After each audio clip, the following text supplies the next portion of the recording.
Connaissez-vous les 4 piliers astrologiques indispensables pour interpréter un thème natal ? Aujourd'hui, nous allons explorer ensemble les 4 grands piliers de l'astrologie qui constituent un thème de naissance et qu'il est indispensable de connaître pour interpréter une carte du ciel. Vous allez voir, c'est très simple. J'espère que ce podcast vous sera utile. N'hésitez pas à me le dire en commentaire et à vous abonner pour recevoir les notifications de mes prochains épisodes sur J'apprends l'astrologie à mon rythme. Je suis Frédérique Harlet, pour ceux qui ne me connaissent pas, astrologue passionnée depuis 30 ans et fondatrice de l'école Astrologie Vivante. Si vous souhaitez aller plus loin avec l'astrologie, vous trouverez le détail de mon programme juste ici. À présent, voyons ensemble ces 4 grands piliers qui constituent la base pour lire un thème. Le premier pilier, c'est les 12 signes astrologiques. Les 12 signes constituent le zodiaque, un cercle de 360 degrés. Ils représentent, ces signes, les grands archétypes, car ce sont des groupes d'étoiles dans le ciel qui viennent nous parler par analogie de l'essence profonde ou de l'énergie d'un signe. Le zodiaque signifie cercle d'animaux ou cercle de vie. Un signe est relié à l'horloge céleste d'un groupe d'étoiles et c'est immense dans l'univers. Par exemple, le signe des poissons est une très grande constellation dans l'univers. C'est la plus grande. L'énergie de ce signe est définie comme étant reliée à la grandeur, la spiritualité, l'âme du monde, le cosmos et aussi la dissolution. Dans l'énergie de ce signe, rien n'est défini. C'est sans limite, tellement c'est grand et donc voilé et nébuleux.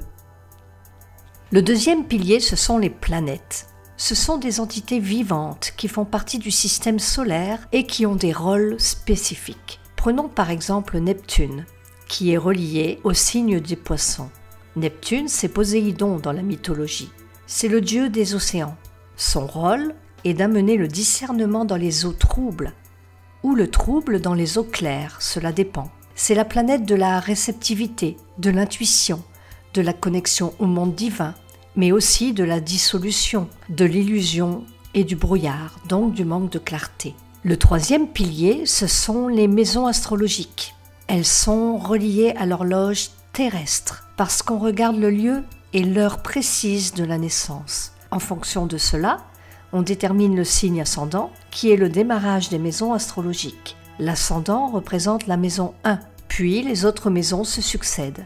Les maisons astrologiques, au nombre de 12, représentent les différents domaines de vie, où l'on vit divers champs d'expérience au cours de notre existence, et où nous avons le libre arbitre de nos choix. Il y a tout un champ de possibles avec les maisons astrologiques, et tout un potentiel incroyable. Par exemple, la maison 12, reliée par analogie au signe des poissons, représente les épreuves, les enfermements, mais aussi, c'est une maison très spirituelle, la recherche mystique, le contact avec les mondes supérieurs. Je détaillerai les maisons en profondeur dans une prochaine vidéo. Et le dernier pilier, eh bien, ce sont les aspects. Les aspects sont les distances angulaires entre deux astres. C'est lorsque deux planètes se parlent entre elles.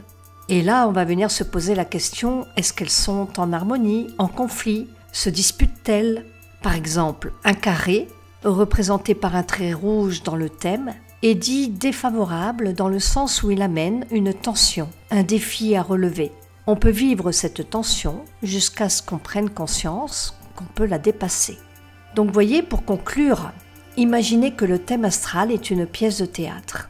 Les planètes vont être les acteurs, jouant des rôles et remplissant des fonctions. Par exemple, un mari, un policier, un avocat ou encore un amoureux. Les signes astrologiques vont être le décor, la scène. Est-ce un décor d'été? Est-ce un décor d'hiver? Est-ce un décor lumineux, sombre?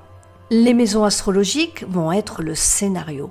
Est-ce une histoire d'amour, une comédie, une tragédie? Les aspects représentent l'interaction des acteurs, le dialogue entre les acteurs. Est-ce qu'ils se disputent? Est-ce qu'ils s'aiment? Est-ce qu'ils sont en conflit? Voilà pour les 4 grands piliers de l'astrologie. Une fois maîtrisés ces 4 grands piliers, vous avez toutes les clés pour commencer à interpréter un thème astral.